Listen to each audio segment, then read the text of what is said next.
الحمد لله رب العالمين والصلاة والسلام على سید الانبیاء والمرسلین اما بعد۔ اللہ تعالیٰ نے قرآن مجید فرقان حمید میں ارشاد فرمایا، ہن لباس لکم وانتم لباس لہن، یہ بیویاں تمہارا لباس ہیں اور تم بیوی کا لباس ہو۔ اللہ تعالیٰ نے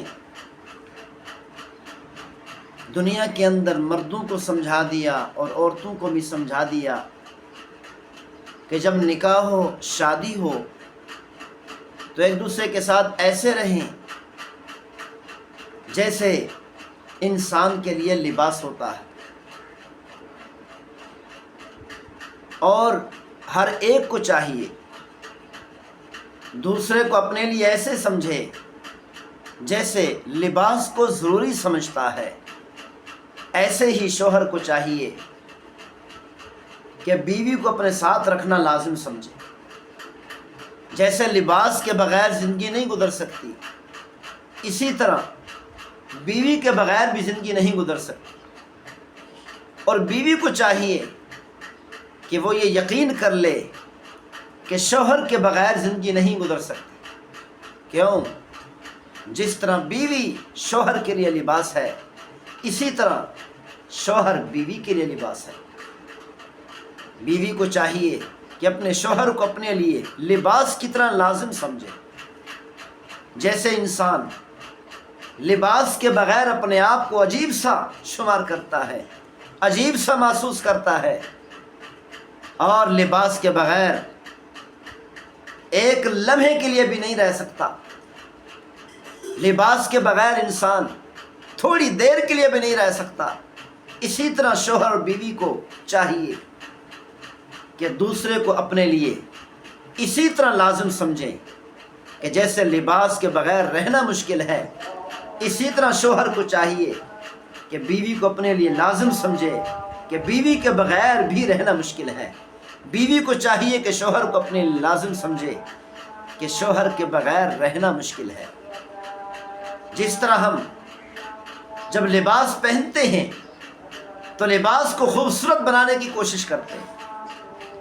پہلے لباس کو استری کرتے ہیں، اس سے پہلے دھوتے ہیں، اعلیٰ سے اعلیٰ صرف استعمال کرتے ہیں، اعلیٰ سے اعلیٰ صابن استعمال کرنے کی کوشش کرتے ہیں، دھوتے ہوئے اچھی طرح میل نکالنے کی کوشش کرتے ہیں کہ یہ لباس خوبصورت بن جائے، بہترین اور اچھا بن جائے، حسین اور جمیل بن جائے۔